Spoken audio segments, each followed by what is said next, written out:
Hello food lovers, welcome to our channel. నేను మీ రాణి Erramsetti. Friends, ఈరోజు బంగాళదుంప మెంతి కూరతో చాలా కమ్మటి టేస్టీ అయిన కర్రీ చేసి చూపిస్తానండి. ఈ కర్రీ అనేది చపాతీకి, రైస్కి చాలా చాలా బాగుంటుంది. మీరు వీడియోని మిస్ చేయకుండా ఫస్ట్ నుంచి లాస్ట్ వరకు చూసి ఛానల్ని సబ్స్క్రైబ్ చేసుకోండి.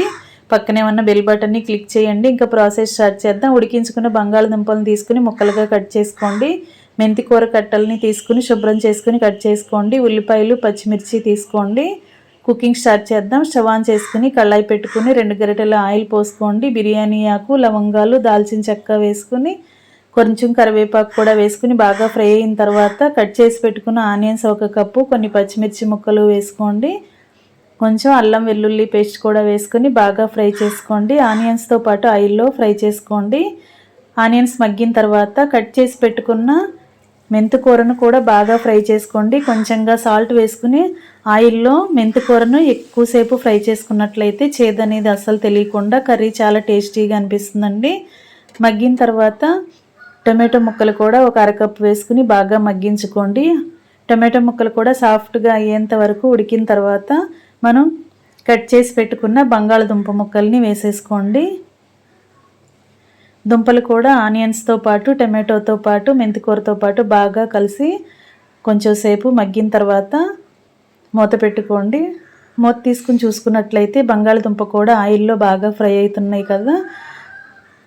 ఇప్పుడు కొంచెంగా పసుపు వేసుకుని ఘాటుకి తగ్గట్టుగా కారం యాడ్ చేసుకోండి. కారం అంతా కూడా కర్రీలో ఒకసారి కలుపుకొని దుంప ముక్కలన్నీ, బంగాళదుంపలన్నీ ములిగే వరకు కూడా వాటర్ పోసుకోండి.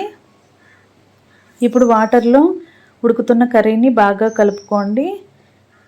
1 టీ స్పూన్ ధనియాల పొడి, 1/2 టీ స్పూన్ జీలకర్ర పొడి వేసుకోండి. 1/2 టీ స్పూన్ గరం మసాలా వేసుకోండి. గరం మసాలా ప్లేస్లో చికెన్ మసాలా వేసుకుంటే కర్రీకి టేస్ట్ అనేది ఇంకా చాలా బాగుంటుందండి.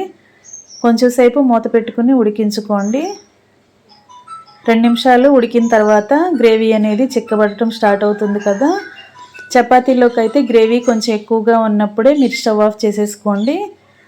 రైస్కి కనుక మీరు కర్రీ ప్రిపేర్ చేయాలి అనుకుంటే కొంచెం కొత్తిమీరతో కర్రీ అంతా కలుపుకొని గ్రేవీ అంతా చిక్కబడిన తర్వాత ఒకసారి కర్రీ టేస్ట్ చూడండి. సాల్ట్ కానీ చాలకపోతే మీ టేస్ట్కి తగ్గట్టుగా యాడ్ చేసుకోండి.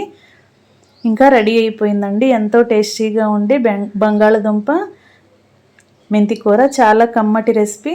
ఇది రైస్కి, చపాతీకి చాలా చాలా బాగుంటుందండి. చికెన్ మసాలా వేసాం కదా, టేస్ట్ అనేది చాలా ఇష్టంగా ఉంటుంది. మీ అందరూ కూడా ఖచ్చితంగా ట్రై చేసి చూడండి. వీడియో నచ్చినట్లయితే లైక్ చేయండి. మీ ఫ్రెండ్స్కి, ఫ్యామిలీ మెంబర్స్కి రెసిపీ షేర్ చేయండి. నా ఛానల్ని ఫస్ట్ టైం వాచ్ చేసిన వారు సబ్స్క్రైబ్ చేసుకుని పక్కనే ఉన్న బెల్ బటన్ని క్లిక్ చేయండి. నేను పెట్టబోయే రెసిపీస్ అన్నీ మీ ఫోన్కి నోటిఫికేషన్కి వస్తాయి. ఏ రోజు రెసిపీ ఆ రోజు ఓపెన్ చేసి చూడండి.